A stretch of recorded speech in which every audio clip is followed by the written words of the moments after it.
रघुपति राघव राजा राम पतित पावन सीताराम। ईश्वर अल्लाह तेरो नाम, सबको सम्मति दे भगवान।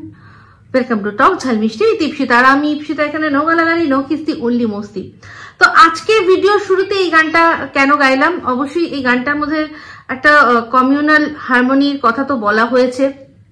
তো আগের দিন আমি একটা ভিডিও করেছিলাম যেটা কিনা আমাদের এই রুমালিকে নিয়ে। তো সেই ভিডিওর মধ্যে অনেকেই ওই ভিডিওটা রিকোয়েস্টেড ছিল, আর তারপর ওই ভিডিওটার কমেন্ট বক্সে অনেকে আমাকে বলেছেন যে দিদি দেখো, যে দিদি যে নাম ধরে বলার সে নাম ধরে তারা বলেছে যে দিদি দেখো যে এই রুমালি রাম মন্দিরে রামলাল্লার প্রাণ প্রতিষ্ঠার দিবসে যে ভিডিওটা, ওটার উপলক্ষে যে ভিডিওটা দিয়েছে তার মধ্যে তুমি একটুখানি দেখো। প্রথমত লিখেছে পধারে, রামজি পধারে অযোধ্যা মে।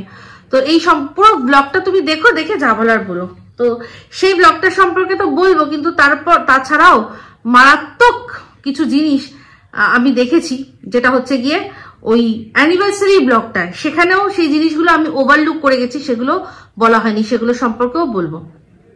তো সবার আগে এই যে রামজি পধারে, তো রামজি ভাই কোথার থেকে পধারে, কোথা থেকে পাঠারে? রুমালি একটা এত বড় একজন, 1 মিলিয়নের চ্যানেল, এই চ্যানেলটাও বেশ ভালো সাবস্ক্রাইবার, একটা প্লে গোল্ডেন প্লে বাটন আছে, সিলভার প্লে বাটন আছে অজস্র। সে কিনা বলছে রামজি পধারে, কোথায় পধারে? অযোধ্যা পধারে। উনি তো অনেক মানে দিন থেকেই অযোধ্যাতে আছেন, মানে ওই যে টেন্টের মধ্যে তো রাখা ছিল না রামলালার যে বিগ্রহ, এই যে বিগ্রহটা যেটা এখন আমরা দেখছি একটা ব্ল্যাক স্টোনে, সেটা না, তাছাড়া যে ছোট ছোট বিগ্রহগুলো সেগুলো তো রাখাই ছিল টেন্টে। সেই জন্য তো উনি তো অযোধ্যাতেই ছিলেন, উনি অযোধ্যাতেই ছিলেন। এখানে মন্দির, যেখানে ওনার জন্মভূমি, জন্মস্থান, যেটা যেহেতু ওটা বিতর্কিত ছিল, সেই বহু বছর ধরে কেস চলেছে, সেই কেসে জিতে ওখানে এটাই দেখা গেছে যে হ্যাঁ ওটা ওখানে আগে রাম জন্মভূমি ছিল, তারপর মসজিদ হয়েছে, তারপর যা হওয়ার হয়েছে। তো আমাদের সর্বোচ্চ যে ন্যায়ালয় মানে সুপ্রিম কোর্ট, সেখান থেকে বলা হয়েছে যে এখানে মন্দিরই হবে, আর সেই মন্দিরে অবশ্যই রামলালা প্রতিষ্ঠিত হবে। তো সেই মন্দিরে প্রতিষ্ঠিত হয়েছে, আর সেদিন ওনার প্রাণ প্রতিষ্ঠা ছিল। ওই যে ব্ল্যাক স্টোনের মূর্তিটা, তাতে প্রাণ প্রতিষ্ঠা। ঠাকুরের তো শুধু, ঠাকুর তো সব জায়গাতেই থাকে, ছবিতে থাকে, অনেকের শোপিস হিসাবেও থাকে, তাই না? এই তো রুমালির বাড়িতেই শোপিস হিসাবে অনেক ঠাকুর আছে। সেগুলো সব, সেই ঠাকুরগুলো, সেই বিগ্রহগুলোকে তো আমরা ভগবান বলি না, আমরা বলি কোনটাকে? যার মধ্যে প্রাণ প্রতিষ্ঠা করা হয়েছে তাকেই। যখনই কোনো টেম্পোরারি যেখানে পুজো হয়, যেমন সার্বজনীন পুজোগুলো যখন হয়, বিগ্রহ আনা হয়, সেই বিগ্রহটাকে তার উপর তো মধ্যে তো আগে প্রাণ প্রতিষ্ঠা করতে হয়, তারপর তো তাকে পূজা করতে হয়, তাই না? তো প্রাণ প্রতিষ্ঠার আগে ওটা কিন্তু একটা মূর্তি, যে কোনো যা দিয়ে তৈরি হোক মূর্তি। তো সেইটাতে উনি বলছে যে রামজি নাকি পধারে। রামজি অলরেডি পধারে, অনেকদিন আগেই চলে এসছেন অযোধ্যাতে, অযোধ্যাতেই ছিলেন। ওনার ওই যে ছোট ছোট বিগ্রহগুলো ছিল সেটা টেন্টের মধ্যে ছিল, সেখান থেকে ওই সুন্দর মন্দিরটার মধ্যে সেটা প্রতিস্থাপন করা হয়েছে। যাই হোক, সেই ব্লগটা সম্পর্কে, সেই ব্লগটা দেখলাম, সেই ব্লগের মধ্যে প্রথমে কি দেখলাম, ফার্স্ট সিন যেটা হচ্ছে চা করা। তো চা করা হলো, ভালো কথা। চা নিয়ে যখন গেল, দেখলাম ওরা যেখানটা বসে চা খায়, ওদের ওই বারান্দা কোর্টিয়ার টাইপের একটা, ওখানটা যখন চা খাচ্ছিল, দেখলাম যে ঢুকলো যখন চা হাতে নিয়ে, ওর বরের মুখটা ঠিক এরকম বসে আছে। তারপরেই আপনারা লক্ষ্য করে দেখবেন কাট হয়ে গেছে, খুব ভিউজ বেড়ে যাচ্ছে, প্রচুর ভিউজ বেড়ে যাবে। এই যে আমি ওকে নিয়ে ভিডিও করছি না, ভিউজ প্রচুর বেড়ে যাবে। এই যে ভিডিওগুলোতে 1 লাখ পূর্ণ হচ্ছিল না, আমি অ্যানিভার্সারি ভিডিওটা নিয়ে ভিডিও করার পরে সেটা 1 লাখ হয়ে গেছে। তার আগের গুলো দেখুন ওই 60, 65, হ্যাঁ ম্যাক্সিমাম 70, কিন্তু আমি ভিডিও করার পর ওই অ্যানিভার্সারির ভিডিওটা 1 লাখ হয়ে গেছে। তো লাভ তো ওর হবে ভাই, এটা তো সত্যি। তো যাই হোক, সেখানে যখন হলো, ফার্স্ট চা নিয়ে ঢুকলো, বরটা ঠিক মুখটা চুন করে থুবিয়ে বসেছিল, তখনই দেখবেন কাট হয়ে গেল ক্যামেরা। আবার তারপর যখন ক্যামেরা অন হলো তখন দেখা গেল বর মানে এরকম করে হাসছে। তো যখন ওই কাট হয়েছিল মাঝখানে ক্যামেরা, তার মাঝখানে কি হয়েছিল জানেন? সেখানে দেওয়া হয়েছিল ওর বরকে ডোজ। ওর বরকে দেওয়া হয়েছিল ডোজ। তো ওর বরকে আমি জলঘট বলেছি বলে কালকে আমাকে একজন এসে বলেছে যে তুমি ওর বরকে জলঘট বলছো, ও তোমার নামে কেস করবে। করে দেখাক না, করে দেখাক কেস। ও হঠাৎ করে কোনো মহিলাকে থার্ড ক্লাস মহিলা কিভাবে প্রশ্ন মানে বলতে পারে সেটারও উত্তর কিন্তু ওকে দিতে হবে। ওকে কিন্তু দিতে হবে কি জানো বলে আদালতে। তো করুক। তো যাই হোক, যেটা বলছিলাম, তো সেখানে হাসি মানে এই যে মাঝখানে কাটটা হয়েছে সেখানে বলেছে এই বসে বসে কি শুধু খেলেই চলবে? এই যে ইনকাম করে নিয়ে আসছি ব্লগ করে, হ্যাঁ আমি কোনোভাবে ইনকাম করছি, তো তার মধ্যে এইটুকু কন্ট্রিবিউশনও থাকবে না? সারাক্ষণ তো জলঘটের মতো থপ করে বসে থাকো। জলঘট নামটা তোমাকে ঠিক দিয়েছে, যে নিশ্চয়ই বলেছে যে তোমাকে নামটা দিয়েছে একদম ঠিক দিয়েছে। আবার বলে নাকি থুনথুনদার নাচুন না, উনি আবার নাকি নাচবেন। তুমি জলঘটে ঠিক আছো, হাসো মুখে, বেশি করলে এক্ষুনি বার করে দেবো ঘর থেকে। এরকম বলেছে। তারপর দেখলাম এসে চা খাচ্ছে। বউয়ের মার খেয়ে বলে যায় না, মারও দিতে পারে, বউয়ের মার খেয়ে তারপর দেখলাম করে খাচ্ছে। তো যাই হোক, বুঝতেই পাচ্ছেন যে এদের সম্পর্কটা, এদের সংসারটা কতটা যে ফেক সেটা প্রত্যেকটা মানুষ এখন বুঝতে পারছে। মানে ওদের যে ঘর, মানে ওদের যে সংসারটা দেখায়, মানে পুরোটাই যেন একটা মেকি ব্যাপার, পুরো মেকি।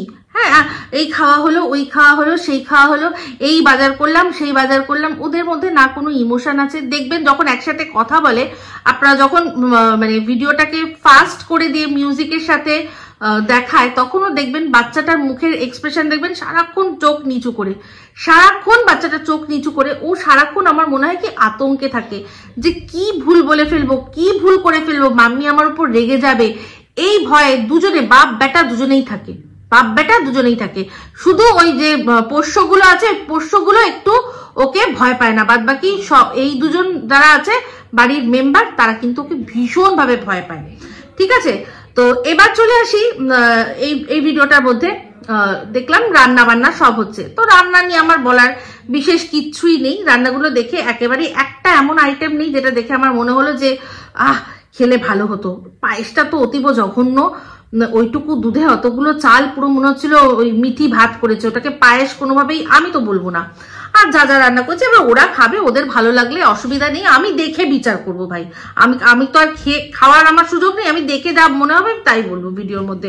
যদি মনে হয় যে ও নিতে পারছে না ক্রিটিসিজম, তাহলে আর দেখাবে না বা সুন্দর করে রান্না করবে। এটাই তো হয়, এটাই তো বক্তব্য। তো সোশ্যাল মিডিয়ার এটুকু প্রোটোকল তো মানতেই হবে, সবাইকে মানতে হবে। তো সেটা দেখলাম যে ভালো আমার রান্নাগুলো খুব একটা ভালো লাগলো না। তো এবার চলে আসি যে ড্রেসটা পরেছিল, মানে যে শাড়িটা পরেছিল, শাড়িটা খুব সুন্দর, ব্লাউজটাও খুবই সুন্দর, কিন্তু দুজনের সাথে যাচ্ছিল না। এই শাড়িটার মধ্যে যেহেতু এত বড় বড় মানে প্রিন্ট, ওই অরেঞ্জ কালারেরই প্রিন্ট ছিল, তার মধ্যে অরেঞ্জ ওরকম ওই চকমকো ব্লাউজটা একদম মানাচ্ছিল না। করতে কি হতো, যদি এই যে ব্লাউজটা, যদি অরেঞ্জ কালারের ব্লাউজটা পরতো, একেবারে মানে ওই মিরার দেওয়া পরতো, তাতে এই ব্লু শাড়িটাই একদম প্লেন, তার মধ্যে আর কিচ্ছু থাকবে না। তো বড়জোর সরু একটা পার থাকতে পারে, সোনালি বা রূপালি যা হোক একটা পার থাকতে পারে সরু, বা তার সাথে ওই ব্লাউজটা দিয়ে পরলে খুবই এলিগেন্ট লাগতো। বা এই ব্লাউজ শাড়িটা পরেছিল ঠিক আছে, ওই অরেঞ্জ কালারের ব্লাউজটা একদম প্লেন থাকতে হতো, তবে গিয়ে আমি বলতাম যে একজন সোশ্যাল মিডিয়া ইনফ্লুয়েন্সার, সে কিভাবে সাজতে হয় সাজাচ্ছে। অনেক ইনস্টাগ্রামে অনেকে আছে, আমি খুব মানে ফলো করি, ঈশা বলে একজন আছে, ঈশা বড়ুয়া মনে হয় তার নাম। আমার এত ভালো লাগে, এত সুন্দর করে এলিগেন্ট মানে লুক করে দেখায়। ওকে খানিকটা নকল করার চেষ্টা তো করে, কিন্তু পারে না, কারণ ওই ভেতরকার ব্যাপারগুলো কোথায় থাকবে। যে আমার কাছে চকমকি, চলো চকমকি একটা ব্লাউজ আছে, অরেঞ্জ আছে, পরে ফেলি এটা, এর সাথে একটা মানে খুব ভালো লাগবে, একেবারেই ভালো লাগছিল না।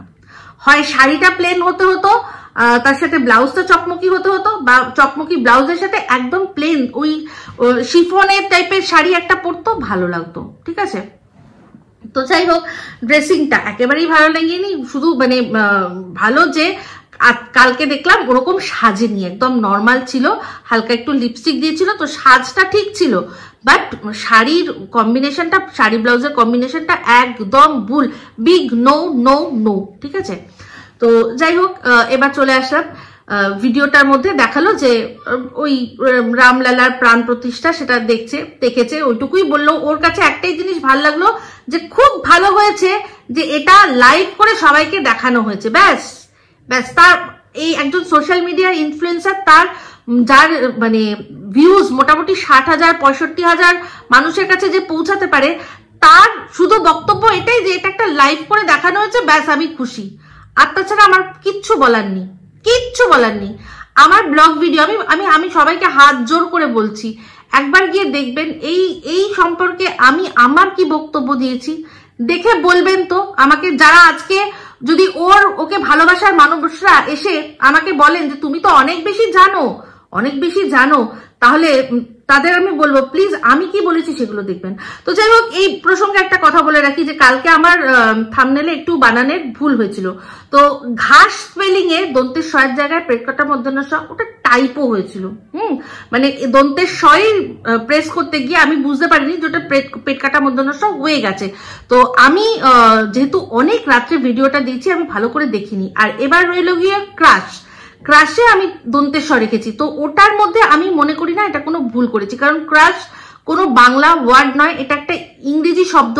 তো সেই ইংরেজি শব্দটা লোকে আমি দন্তের স দিয়েও লিখতে পারি, তালবের স দিয়েও লিখতে পারি, আর পেটকাটা মধ্যাহ্ন স লিখতে পারি, এটা আমাকে কেউ কেটে দিতে পারবে না।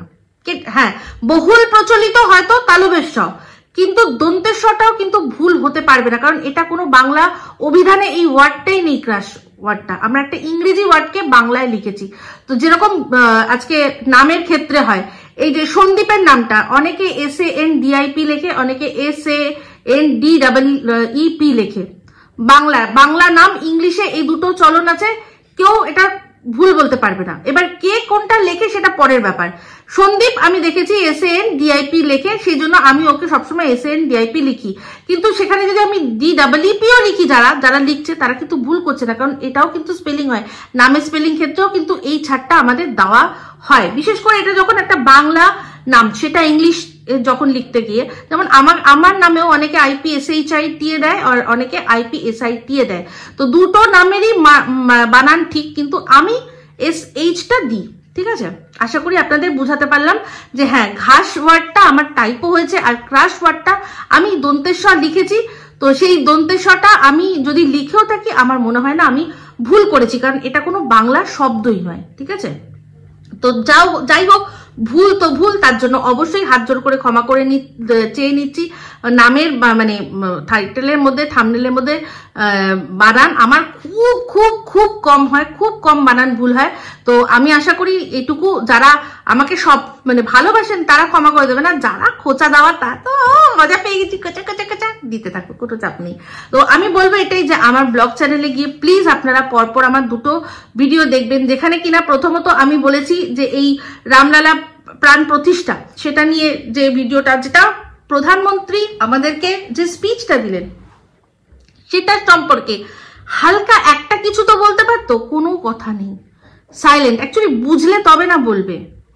তারপর উনি যেটা বললেন রাষ্ট্র নির্মাণের কথা, সেটার সম্পর্কেও কিছু বলতে পারতো। জানি না, জানলে তবে তো বুঝলে তবে না বলবে। কি করতে পারি আমরা রাষ্ট্র নির্মাণের জন্য, সেটা যদি বোঝে, সেই শিক্ষাটুকু যদি পেটে থাকে, তবে না বলবে। নেই, বলতে পারেনি। সে কি বলতে পেরেছে, আমাদের না একবার অনেক করে আমরা নিয়েছিলাম প্রসাদ, সেই প্রসাদগুলো আমরা সেই খেতে পারিনি, কি কষ্ট হচ্ছিল জানো না তোমরা, কি কষ্ট হচ্ছিল, এই কোনো মতে আমরা ঠুসে খেয়েছি, বুঝতে পারছি। ওই ঠোসায় তো ওর সমস্ত এক্সপেরিমেন্টাল যে রান্নাগুলো সব ওই ঠুনঠুনকে তো মানে ঠোসায়। জলঘট কি আর এমনি হয়েছে? জলঘটের তো অনেক আগের ছবি দেখেছি, জলঘট এরকম ছিল না। তো এরকম এমনি হয়েছে, রান্না করে নিজে একটুখানি খায়, বাদ বাকিটা পুরো একে ঠোসায়। সেই জন্য ওর সব দেখুন দুজনে মা বেটা একদম ঠিক আছে, এই শুধু এরকম হয়ে রয়েছে। তো যাই হোক, পাশে নিয়ে যখন হাঁটে তখন খারাপও লাগে না একটু। তো যাই হোক, এটা নিয়ে বলতে আসি, তো কিছুই তো বলতে পারলো না, ও না বলতে পারুক, ওর বড় সামান্য সীমিত জ্ঞান দিয়ে যদি কিছু বলতো একটু, না কোনো কমিউনাল হারমোনির কথা বললো, যে কিচ্ছু বললো না, কিচ্ছু বললো না। আজকে রাম মন্দির প্রতিষ্ঠা হয়ে গেছে, সেখানে মন্দির প্রতিষ্ঠা হয়েছে, মন্দিরে বিগ্রহ প্রতিষ্ঠা হয়েছে, তার প্রাণ প্রতিষ্ঠা হয়েছে। এরপর আর যা হওয়ার দেশের প্রতি হবে। কিন্তু আপনারা কতজন জানেন যে ওখানে অযোধ্যাতে বিশাল বড় একটা মসজিদ কিন্তু তৈরি হচ্ছে, যেখানে কিনা পৃথিবীর সবচেয়ে বড় কোরআন রাখা হবে। এটা কি জানতেন? তাহলে দেখুন, যেখানে রাম রয়েছে সেখানে আবার মানে সবচেয়ে বড়, কিন্তু সেই অযোধ্যাতেই সবচেয়ে বড় কোরআনও থাকবে। আর শুধু তাই নয়, অনেক মানুষ আছেন যারা বলেছিলেন না আমাদের মন্দিরও দরকার নেই, আমাদের মসজিদও দরকার নেই, তার চেয়ে বরং স্কুল করুন, তার চেয়ে বরং হসপিটাল করুন। তাদের জন্যও বলি, হসপিটালও হবে, স্কুল কলেজ হবে, আর একটা কি হবে জানেন? একটা ভেজিটেরিয়ান কিচেন। ঠিক আছে, মানে যাতে মানে ক্ষুধার্তদেরও মুখে খাবার যায়। তো সমস্তটা হবে, শুধু কিন্তু রাম মন্দির প্রতিষ্ঠা হয়নি, বিগ্রহ প্রতিষ্ঠা হয়নি, তার চেয়েও আরো ঊর্ধ্বে অনেক কিছু প্রতিষ্ঠা হয়েছে, যেটা কিনা আমাদের মধ্যে যে ভালোবাসা, সর্বধর্মকে আমরা যে ভালোবাসি, আমাদের দেশের যে বিউটি, সেটাও কিন্তু হচ্ছে। ঠিক আছে, তো যাই হোক, এটা নিয়ে বললাম। তো ওর ভিডিওর মধ্যে এটাই, ও রাম নিয়ে রামের ওই যেরকম সন্দীপ বলেছিল রাম নবমী, আর এই যেটা বললো রাম পাধারে, একই ব্যাপার, শুধু ডিফারেন্স এটাই, সন্দীপ অতটা পড়াশোনা করেনি আর এর কাছে একটা গ্র্যাজুয়েশনের ডিগ্রি আছে। ঠিক আছে, এও আরেক ডিগ্রিধারী অশিক্ষিত। তো যাই হোক, এবার চলে আসি যেই ভিডিওটা, যেটা নিয়ে বলবো যে মারাত্মক দুটো জিনিস আমি দেখলাম। কি না, অ্যানিভার্সারিতে নিজে টপ টু বটম সব নতুন পড়েছে, আর বরটার জন্য একটা নতুন জামা পর্যন্ত জোটাতে পারেনি। যেহেতু নিজে যে কালারের একটা শাড়ি পরবে, একটা শাড়ি যে কালারটাও পরেছিল তুতে কালারের, ঠিক সেই কালারের একটা ছিল বলে ব্যাস ওটা দিয়েই চলে যাবে। হ্যাঁ, ওটা দিয়েই চলিয়ে দিচ্ছে। অনেক বছর পুরনো ওটা, ওর বর তারপর আরো অনেক মোটা হয়ে গেছে। আর দেখলাম যে পকেটের কাজটা ছিঁড়ে গেছে। আমাকে এটা একজন কমেন্ট করে বলেছে যে দিদি দেখো, কেক কাটিং এর সময় তুমি দেখতে পাবে যে ওর যে বরের যে পাঞ্জাবিটা পরেছে সেটা ছেঁড়া। তো ছেঁড়া হোক বা না হোক, আজকে অ্যানিভার্সারি দুজন, এটা যদি ওর জন্মদিন হতো আমি এই কথাটা বলতাম না, কিন্তু যেহেতু অ্যানিভার্সারি মানে দুজনেরই এটা অনুষ্ঠান, তাহলে একজন নতুন পড়বে আরেকজন পড়বে না, এটা একটা কি অড দেখতে লাগে না? এটা একটা অড দেখতে লাগে না? তো ওর তো উচিত ছিল ওর বরের জন্য আগে জামা কাপড়ের ব্যবস্থা করা, কারণ এই যে অনুষ্ঠান এগুলো তো একদিনে হয়নি। আর এখন তো একদিনও যদি সকালে যদি ঠিক করে বিকেলের মধ্যে ড্রেস চলে আসবে, বাড়ির কাছাকাছি অনেক মল আছে, অনেক কিছু আছে, সেখান থেকে একটা কুর্তা, ও যেহেতু শাড়ি মনে করছে পরবে, তো ওর জন্য আরেকটা কুর্তা এনে দিতেই পারতো। দরকার ছিল না ম্যাচিং করার, ম্যাচিং দরকার ছিল না, দুজনের নতুন পড়াটা দরকার ছিল। তুমিও নতুন পড়েছো, আমিও নতুন পড়েছি, তবে গিয়ে মানতাম। আর এরপর চলে আসি যেটা মারাত্মক জিনিস, যেটা আমার চোখে পড়লো, আর ভাবছি যে এতটা নিচে নামতে হচ্ছে এখন ভিউজের জন্য। এতটা নিচে নামতে হচ্ছে। যখন পার্টি খতম হয়ে গেল, সবাই চলে গেল, তখন যখন স্পিচ দিচ্ছিল, ওই যে কোর্টিয়ার্ড যেখানে সব পার্টি হয়েছিল, সেখান থেকে যখন ঘরে ঢুকলো, তখন 11.55 সেকেন্ডে আপনারা গিয়ে দেখবেন শাড়ির আঁচলটা মানুষ এরকম টেনে দেয়, তো মানে টেনে দেয় যাতে ঢেকে যায়, ও ইচ্ছা করে খুলে দিল, এরকম ভাবে খুলে দিল যাতে খাঁজ দেখা যায়। তো এখন খাঁজ দেখিয়ে ভিউজ নিতে হচ্ছে। ছি ছি ছি ছি ছি ছি, কি অবস্থা একেবারে! এটা মানে ইচ্ছা করে যে শাড়ির আঁচলটা টেনে নামিয়েছে, এটা দেখা গেছে। আপনাদের মধ্যে হয়তো অনেকেও দেখেছেন, যান আরেকবার দেখবেন, গিয়ে ভিউজ হোক একটু। একটা ভিডিওতে ভিউজ হয়ে যদি একটা মানুষকে চেনা যায়, আমি বলবো অনেক ভালো, অনেক ভালো। তো যাই হোক, এই জিনিসটা আমার বলার ছিল। এবার চলে আসি আরেকটাও মারাত্মক কথা, সেটা সবাই আমার কমেন্ট বক্সে লিখছে, যে এই যে হোস্টেলের কৃষাণুকে দেওয়ার যে আইডিয়াটা, এটা নাকি ঠুনঠুনি দিয়েছে গামলাকে। এই ঠুনঠুন আর রুমালি মিলেই নাকি গামলাকে দিয়েছে। তো এটা যদি সত্যি হয়, দেখুন আমি কিন্তু বিশ্বাস করি, কারণ এই রুমালি নিজে যখন প্রথম পেট টেনেছিল তখন নিজের ছেলেকে ঠিক করেছিল হোস্টেলে দিয়ে দেবে।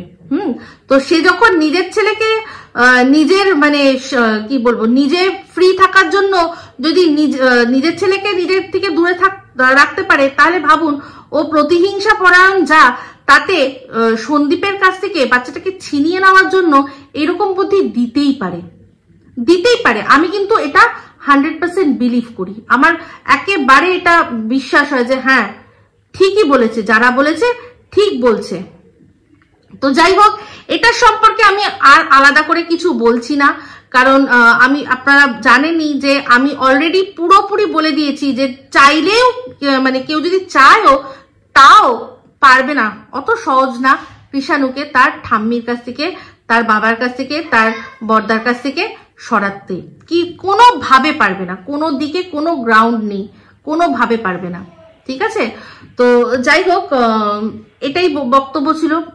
এই ভিডিওটা এই অবধি রাখছি। যদি ভালো লাগে তাহলে অবশ্যই লাইক, শেয়ার, কমেন্ট করতে ভুলবেন না। যারা চ্যানেলটা সাবস্ক্রাইব করেননি তারা সাবস্ক্রাইব করে নেবেন। সবাই ভালো থাকবেন, সুস্থ থাকবেন। আবার আসছি খুব শীঘ্রই একটা নতুন ভিডিও নিয়ে। Me Ipsita signing off. Love you all.